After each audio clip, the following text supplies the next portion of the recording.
বাংলার মাটিতে বাবরি মসজিদ দেখতে হবে, আর আমরা চুপ করে বসে থাকবো? হবে না। আমরাও স্লোগান দেব, তেল লাগাও ডাবার কা, নাম মিটা দো বাবার কা। তেল লাগাও ডাবার কা, তেল লাগাও ডাবার কা। হ্যাঁ, যারা বাবরি মসজিদ তৈরি করে ভাবছেন খুব বড় হুনু হয়েছি, তাদের সময় আসুক, আমরা বুঝিয়ে দেব কত ধানে কত চাল। আর মনে রাখবেন, এই আলাদা পার্টি অমুক পার্টি সব গেম হচ্ছে।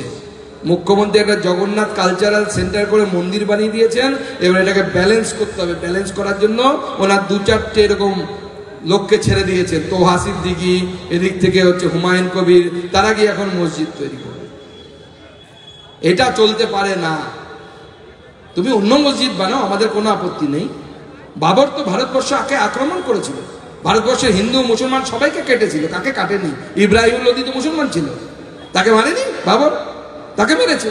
তার নামে কেন আমাকে মসজিদ করতে হবে? তুমি নিজের নামে মসজিদ করো, হুমায়ুন কবির মসজিদ, কে মানা করেছে? আমরা রাজি থাকবো। তুমি নিজের নামে মসজিদ করো, কেউ মানা করেনি। তুমি ঈশ্বরের উপাসনা করবে, ভালো কথা তো এটা, কিন্তু এই নাম আমরা মানবো না। আমরা প্রয়োজন করে রাম মন্দিরের শিলান্যাস করব, আর রাম মন্দিরও মুর্শিদাবাদে তৈরি হবে। সেই জন্য আপনারা সকলে মিলে করবো। আর যেটা বললাম, 26-এর ভোটে প্রার্থী একজন, নরেন্দ্র মোদী আর পদ্মফুল, অন্য কিচ্ছু দেখা যাবে না। অর্জুনের তীর মারার মতো কি পারবেন? হিন্দুদের কথা তোলার জন্য প্রভু চিন্ময় কৃষ্ণ জেলের ভেতরে।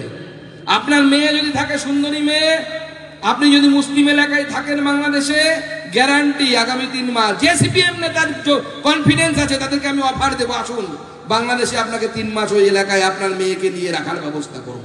ভারতীয় জনতা পার্টি করবে, দেখি কদিন থাকতে পারেন ওখানে। 3 মাসের মধ্যে আপনার মেয়েকে তুলে নিয়ে গিয়ে যা করার তা করে দেবে ওরা।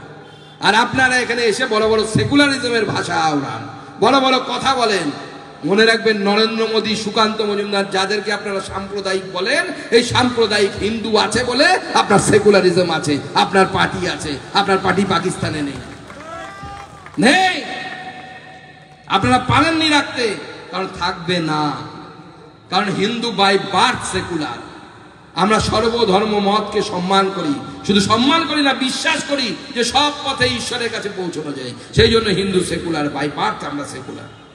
আর মুখ্যমন্ত্রী বলছেন কি লণ্ডভণ্ড করে দেবেন। অদ্ভুত ব্যাপার, এসআইআর চালু হচ্ছে, একটা সাংবিধানিক সংস্থা। কোন লণ্ডভণ্ড? দেখি কত বড় ক্ষমতা, গোটা দেশকে নাকি আপনি লণ্ডভণ্ড করে দেবেন। আপনার আদরের ভাই বাংলাদেশে থাকে, আনসারুর বাংলার প্রতিষ্ঠাতা জসিমউদ্দিন রহমানি, তিনি জেলে ছিলেন শেখ হাসিনার সময়ে। শেখ হাসিনা যেই পদচ্যুত হলো, ইউনিশ সরকার তাকে বের করলো। এই রহমানি সাহেব, যিনি আনসারুর বাংলার প্রতিষ্ঠাতা, একটি সন্ত্রাসবাদী সংগঠন, তিনি জেল থেকে বেরিয়ে আসার পরে কি আহ্বান জানিয়েছিলেন? মমতা বন্দ্যোপাধ্যায়ের নাম নিয়েছিলেন, মমতা বন্দ্যোপাধ্যায়ের নাম নিয়েছিলেন, আর বলেছিলেন মমতা বন্দ্যোপাধ্যায়কে এবং অন্যান্য যে সমস্ত বিরোধী রাজনৈতিক নেতাকে ভারতবর্ষকে নাকি উথাল পাতাল করে দেওয়ার জন্য। আজকে প্রশ্ন করতে চাই, আজকে বারাকপুরে আমি কালকে ছিলাম, পাকিস্তানের নাগরিক, তার নাম ভোটার লিস্টে, বাংলাদেশের মুসলমান, তার নাম ভোটার লিস্টে।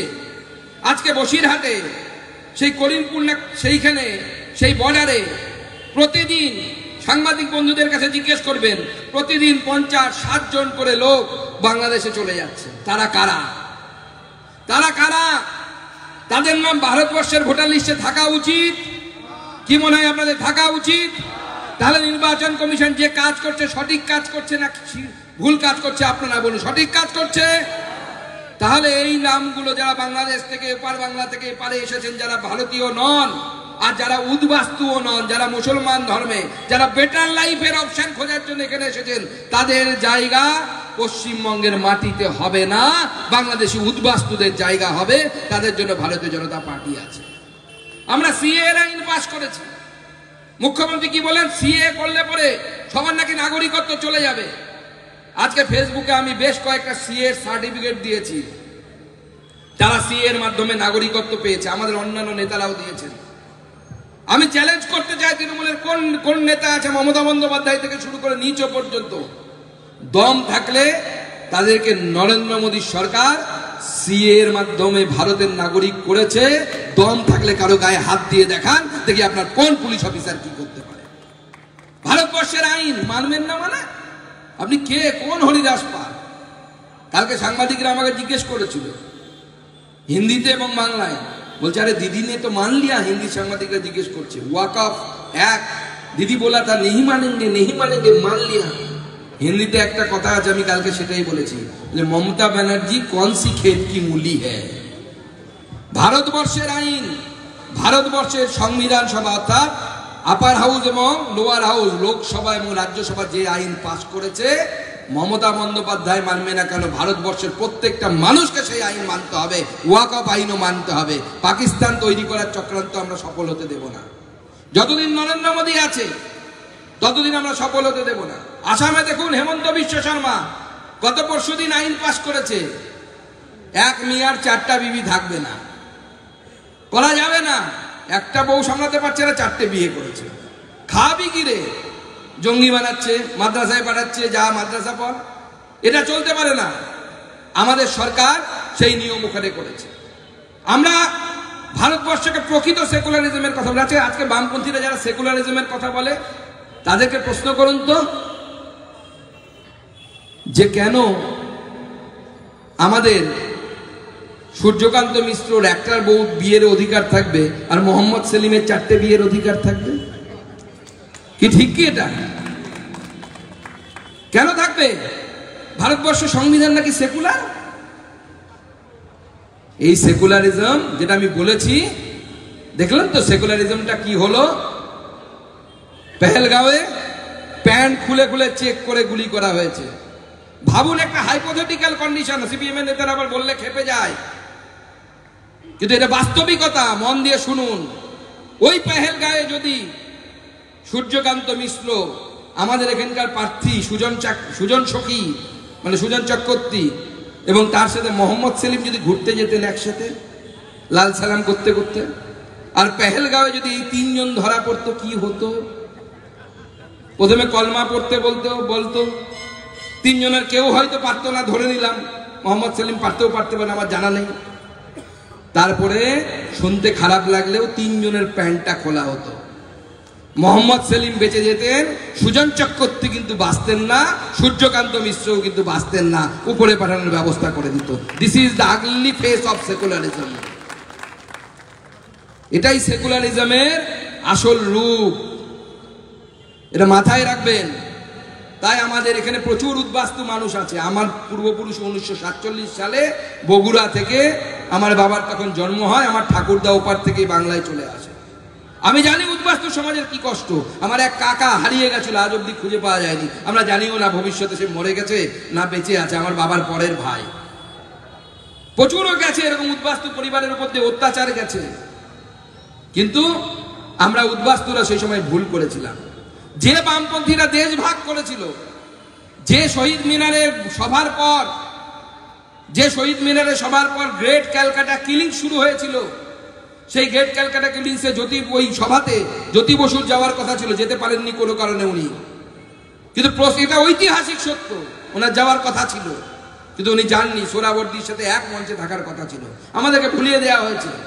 এই বাংলা যে দমদম লোকসভা বিরাটি, ভারতবর্ষে থাকার কথা ছিল না, যাওয়ার কথা ছিল পূর্ব পাকিস্তানে। আমরা সবাই হয়তো বাংলাদেশের, আমার সোনার বাংলা আমি তোমায় ভালোবাসি যদি টিকতে পারতাম, গান করতাম হয়তো সেই সময় বা এখন। মনে রাখবেন, ভারতীয় জনতা পার্টির প্রতিষ্ঠাতা ডক্টর শ্যামাপ্রসাদ মুখার্জি, যার ইতিহাস শিখতে দেওয়া হয়নি, বাঙালিকে ভুলিয়ে দেওয়া হয়েছে, তিনি ছিলেন বলে আজকে পশ্চিমবঙ্গ তৈরি হয়েছে। তাই মমতা বন্দ্যোপাধ্যায় বা আমরা কেউ মুখ্যমন্ত্রী, কেউ এমওএস হতে পেরেছি।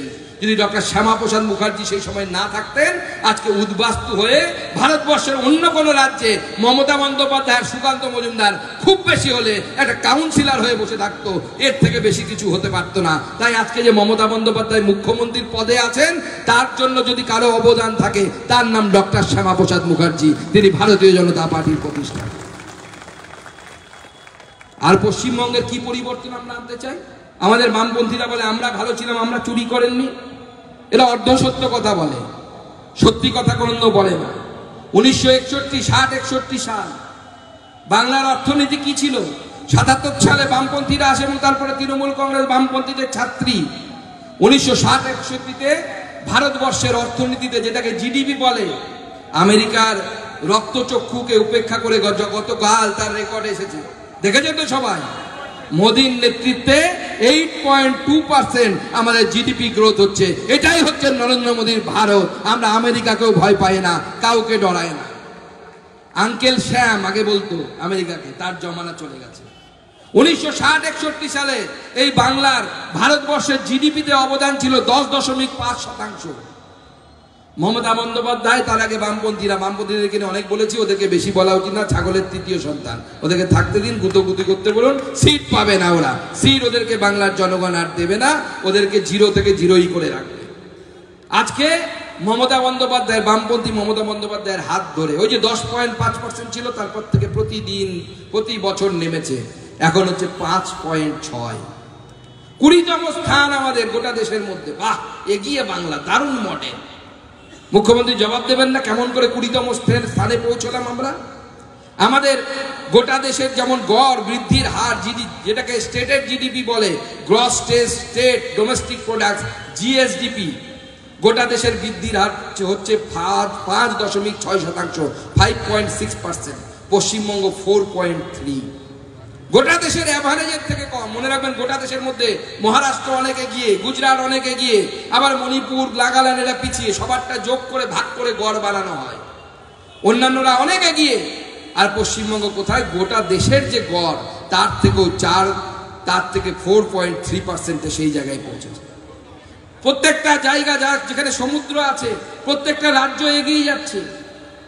এখানে আমাদেরকে বলে কি, সিপিএম এর লোকেরা বলে নরেন্দ্র মোদী নাকি সব আদানিকে দিয়ে দিচ্ছে, সব আদানিকে দিয়ে দিচ্ছে। কিছুদিন আগে কেরালে একটা পোর্ট উদ্বোধন হয়েছে, সেই পোর্টটা কে তৈরি করেছে ভালো করে ইন্টারনেটে দেখে নেবেন, আদানি তৈরি করেছে। পোর্টের শুভ উদ্বোধন মঞ্চে কে?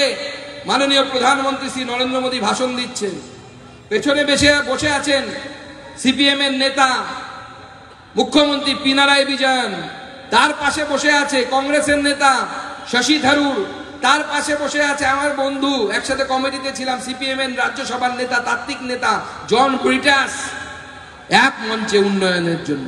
পশ্চিমবঙ্গে কেন আমরা দেখতে পাই না? পশ্চিমবঙ্গের এত বড় উপকূল, আমরা এখানকার অর্থনীতিকে পরিবর্তন করে দিতে পারতাম। কে করবে? চোরেরা, যাদের কোনো লক্ষ্য নেই। কোন তৃণমূল নেতাকে রাস্তায় ধরুন, মুখ্যমন্ত্রী থেকে শুরু করে বুথ সভাপতি পর্যন্ত, বলুন, জিজ্ঞেস করুন আগামী 50 বছরে বাংলা কোথায় যাবে? একটাই উত্তর দেবে, মামাটি মানুষ জিন্দাবাদ। একটা হিন্দি সিনেমা ছিল বান্টি অ্যান্ড বাবলি, দেখেছেন কিনা জানা নেই, অভিষেক বচ্চন আর রানী মুখার্জি, তারা গেছে, তারা তাজমহল বিক্রি করবে। তো যে মন্ত্রী, সে মন্ত্রীর বাড়ির সামনে বিক্ষোভ দেখাচ্ছে, তাদের লোকজন পয়সা দিয়ে সেট করেছে।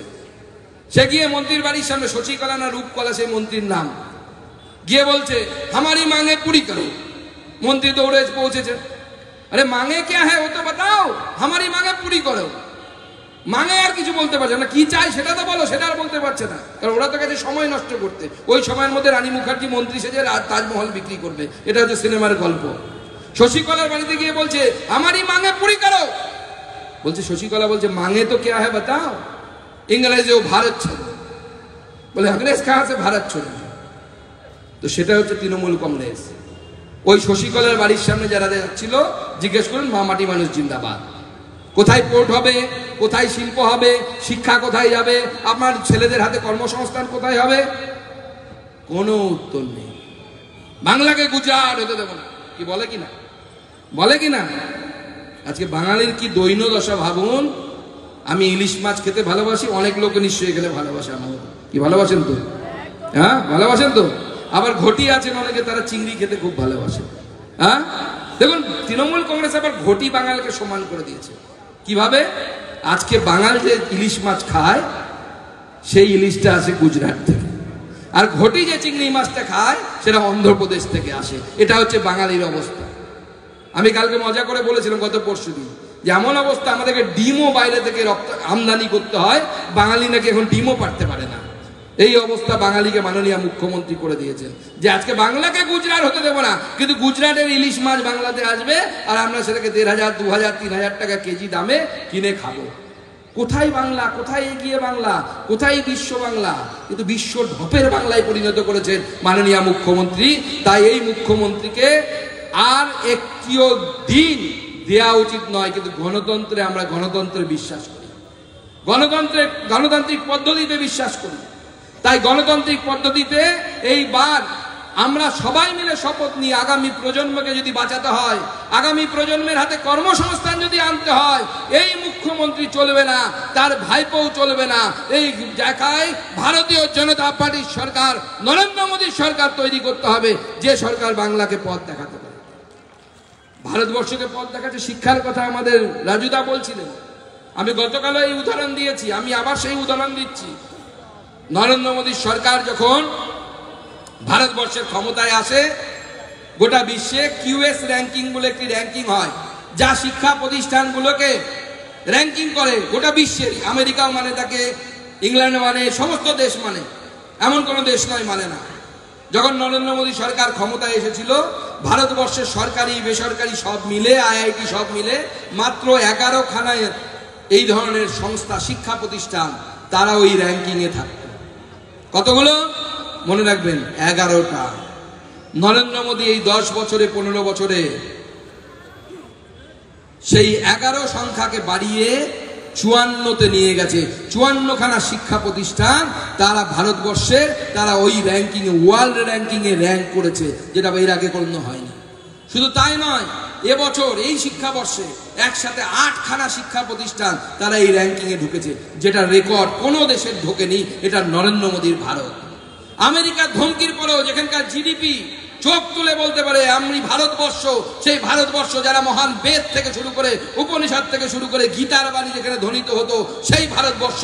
আমরা কোনো ট্রাম্পের কথায় নড়বো না, আমরা 8% টু জিডিপি করে দেখাবো। এটা নরেন্দ্র মোদীর পরিবর্তিত ভারত। এই ভারত আগামী দিনে গোটা বিশ্বকে পথ দেখাবে। কিন্তু বাংলা ছাড়া ভারত সম্পূর্ণ হতে পারে না। বাংলা ছাড়া, Bangla intellectual capital of this country, বৌদ্ধিক রাজধানী। মুম্বাই যেমন বিজনেসের রাজধানী, অর্থনীতির রাজধানী, এই বাংলা আমাদের বৌদ্ধিক রাজধানী। ভারতবর্ষের বুদ্ধি এই বাংলা থেকে যায়। সেই বাঙালিকে আজকে রাজ্য ছাড়া করেছেন এই মুখ্যমন্ত্রী। 70 লক্ষ সরকারি হিসাবে 70 লক্ষ বাঙালি যারা বাংলার কথা বলে, বাংলার অস্মিতা নাকি রক্ষা করার কথা বলে, তারা অন্য রাজ্যে গিয়ে ডাল ভাতের বদলে ইডলি সাম্বার খাচ্ছে। দাদা বলতে পারে না, আন্না আন্না বলে বেড়াচ্ছে। কে দায়ী? মুখ্যমন্ত্রী। আপনি দায়ী। আরো ভালো ভালো খবর দেখতে সাবস্ক্রাইব করুন বাংলা হান্টের ইউটিউব চ্যানেল। বাংলা হান্টের আরো খবর দেখতে নজর রাখুন। বাংলা খবর মানেই বাংলা হান্ট।